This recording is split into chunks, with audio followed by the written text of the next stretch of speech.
We now move on to our first keynote of the day on applied innovation, exchange for social good. And I would like to invite on stage Nisheeth Srivastava, Chief Technology and Innovation Officer, Capgemini India, a seasoned entrepreneur who has played global leadership roles in the corporate world and specialized in executing go-to-market and capability expansion initiatives using collaborative and inventive strategies. So let's put our hands together and welcome Nisheeth Srivastava. Thank you. Thank you. I'm audible, right? I can hear myself. Okay.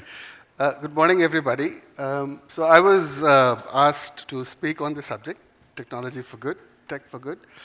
And I thought, the world's changing very fast, and how better to talk about technology for good, but to slow down a little bit, right? So I probably went to a little bit more spiritual, part of our world. And then I thought maybe I should talk about how artificial intelligence can be used to help us slow down a little bit. Technology for good, social, very, very social, leads to great social conversations. And I don't know how many of you have heard about this fantastic whiskey. A Swedish distillery worked with a Finnish technology a company called Fourkind. For good, Fourkind, nice coincidence there. Microsoft. And you have some fabulous headlines to make your day and a great social conversation. Except that, you will... Have you ever seen an angry CSR head? That's Anurag. Anurag, are you here? Okay, then I have the liberty of, talking a little bit more about... So Anurag said, Nisheeth, T4G is social good, not the kind of good that you're talking about. So, he drew a blank stare from me. I don't get these things. I'm a startup guy. I do disruptive things anyway. And then he reminded me that he knows some really important people. Okay, he's a Delhi wala, and he said, "Janta hai mera chacha kaun hai?" And that is when, it dawned upon me, the awakening happened. And then I said, okay, fine, I understand what you're talking about. Let's get to what this session is about. Technology for good, social good. That's me. My background is... Half of my life, I've been a startup guy, okay? Even when I was in the corporate world, it's always been about disruptions. Even now, in my current role, it's about disruptions, right? Technology for good. So we have a program, okay? And I've got some colleagues here who will watch for it. The kind of work we do in the social environment, we call the program Architect of Positive Futures, right? Futures is plural. There's a lot of lives that we touch. We work on these programs for good and, across the spectrum. And for technologists like me, okay, it's very, very easy to quickly fall into the trap of, over-configuring solutions. We've got such cool technology coming in, IoT, AI, blockchain, this, that, and the other.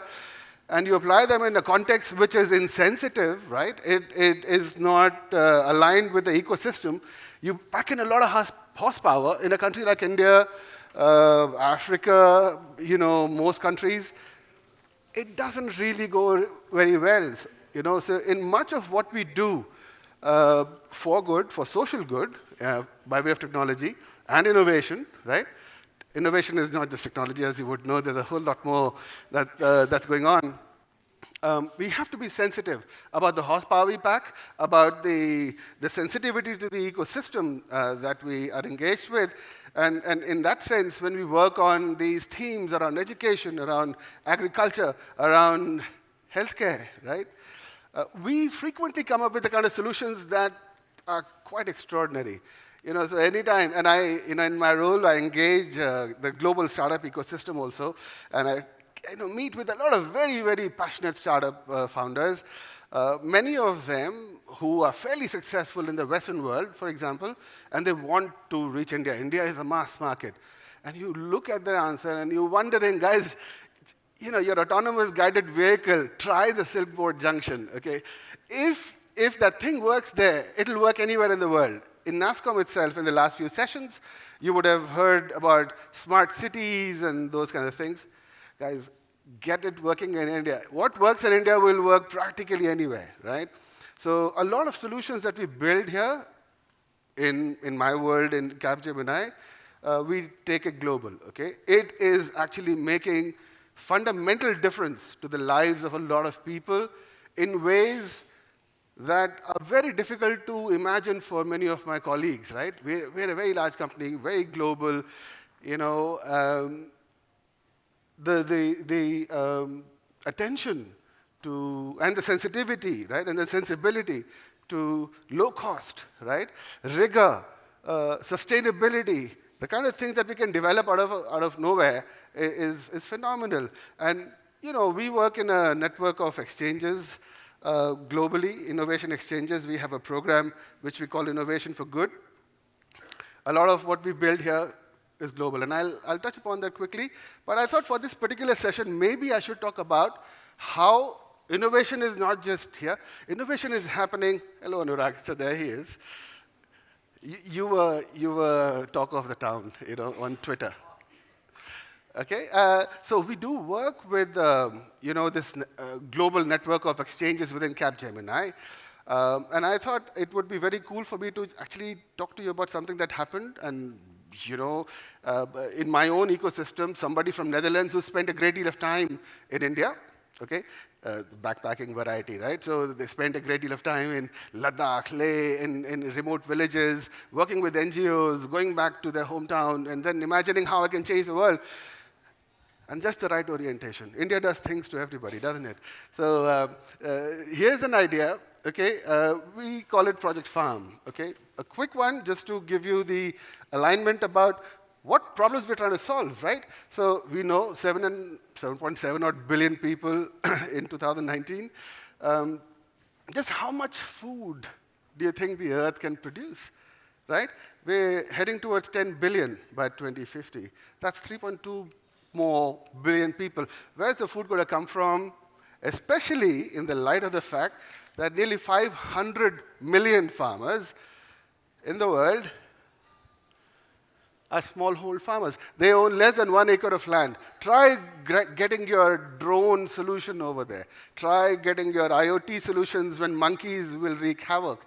Try bringing in your really cool smartphone innovations when there is no network connectivity. Heck, it's impossible to reach those places. The accessibility is a problem. Reaching the village is a problem for the, you know, in these places. You know, using cool technology is all great and dandy, and you know, I can actually, you know, say chapter and verse, you know, about all of those solutions. But here the idea is sustainability, right? Sustainable innovation. So look, so we've got increased pressure on land. There's a lot of people to take care of. They will be our children, won't they? The soil fertility is going down. Markets are dysfunctional. And look, I mean, when we listen to the news, it all sounds really blurry. Yes, farmers are committing suicide. There's a lot of reasons behind that. You can't just say, okay, fine, I'm going to solve the harvest problem for the farmer because nature and the weather is not under control. But there are things that you can do to mitigate those things, right? So you're having a wider perspective into all of that is really, really important.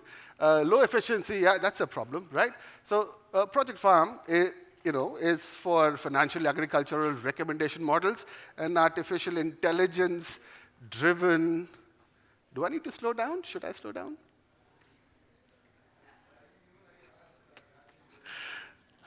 I'm speaking maybe too fast, but sorry about that. I'm good? Okay, thank you. So now, so the attention here, okay, is look at the ecosystem, right? So the credit lenders, and this is in Africa, okay? This was piloted in Africa for a variety of reasons, because this is AI-driven initiative. And the kind of data we needed on the ground in these remote villages well, we first found them in Africa. It's not that it's not available in India. It's just that it's in too many places. And for us to run a pilot, what's more important is you chase the problem, not the location necessarily. So we went with South Africa, East Africa, sorry, Kenya, actually, to be more precise. An NGO on the ground, okay, lending credit to the farmers, making seeds and fertilizers available to them. They have some information about families, how many children they have, how much of harvest they produce, 3 bushels of harvest a year kind of data, right? When does the payment go back to the credit lender? Which time of the year? I don't know. You would be aware of M-Pesa, right? So that's what most people use to transact financially in Africa. Vodafone had released that many years ago. So financial, agricultural, so yield prediction, weather predictions, the local soil, constitution, the pH levels, the alkalinity, the stuff like that. Okay, the soil classification, etc. Recommendations, data-driven model. To basically engage the entire ecosystem, okay, in a way that it impacts positively the life of a farmer. This is data-driven. You'll see there are no drones here. There are no IoT devices here, $100, There's no guided vehicles here, all-terrain vehicles here. They will work really well in Netherlands, okay? They will. I mean, they're fantastic.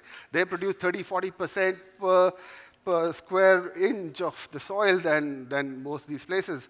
But this is about data, small data, working with that, developing that, creating a larger database, putting and pushing in and bringing in a lot more intelligence into that platform, okay, in order to be able to deliver that incremental improvement in their lives. And I can tell you that incremental improvement at first pass, the 3 bushels harvest for that one farmer became 20 the next post-experiment phase, 20 bushels. That guy, the life changed for the family, yeah?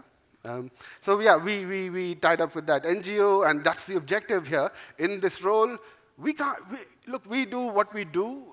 We're technologists, we do different things, but we have to engage with the local ecosystem in order to be able to bring in a positive impact. So credit repayment data, crops, et cetera, et cetera. So all of that, right? Leading to a lot of insights which will positively impact how we are able to contribute to the society.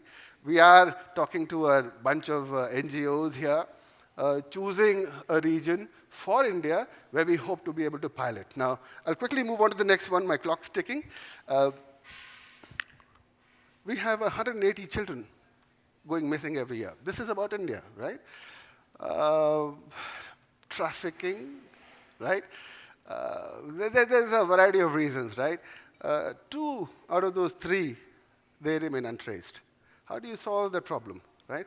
So we, again, can my team solve it? Can Anurag's team solve it? Can any one of you solve it by yourselves? No. So we have these hackathons, very young people from diverse, backgrounds, of all sorts, economic, social, etc. They come up with ideas, and we created a program called Reunite in a hackathon. Outstanding solutions using facial recognition and stuff like that. Now we are working with authorities and NGOs to be able to find people, and actually we've been able to do that. That's a really cool part. Yeah? So tech for good, right?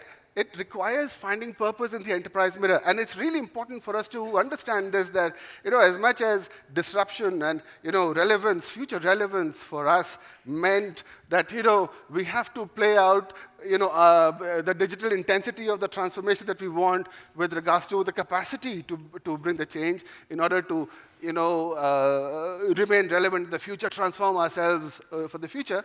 What's important now is a third element, okay? The purpose, directionality, okay? Many people call it woke, being socially aware, conscious, in the society that we exist. This is the corporate and the enterprise side, okay? This is becoming really important, and that's the way we, in our role as being corporate people, will be able to drive our existence towards utopian dreams, towards a better society. And I'll just take a moment here, okay? I'll step off my corporate ladder, okay? I'm talking about the purpose here. As an individual, right? I have a personal life. I've got a family. We engage a great deal with the society around us. I've sponsored computer classes. sponsored computer teachers because it's not part of the budgets of the government school. My children, from a very young age have engaged with cerebral palsy people, with, hearing and hearing impaired people, all kinds of people, okay, HIV positive children. We've done a lot. And it's a drop in this magnificent ocean, isn't it? But the desire in my current role is to actually reach out to a lot more people, make a larger impact as an institution. So I would actually want to encourage, participation, a collective participation, right, with all of you here. Every one of us, in our own ways, right? We've got CSR budgets. We've got an intention and desire to engage with the ecosystem. Talk to us, okay? Reach out to a CSR group. My team, the innovation team, will work together and try to solve many of these problems. I can't do it alone. The more we come together, the better it is, right? So with that, on the subject of purpose, I'll just conclude. We're working across the value chain, and you'll see this coming from many, many companies. We do engage with children, youth, and others. We've built a variety of solutions which are all in action. They're working with NGOs. We've impacted maybe 1 million lives or more. I mean, million is what we've been able to track. I don't know how many more, because each one of us is a ripple, right? We grow outwards. So we do make a larger impact than is measurable. And we want to intensify this, okay? And hence my plea for you. And yeah, that's where you can connect with us. And my time's up. Thank you so much for listening to me.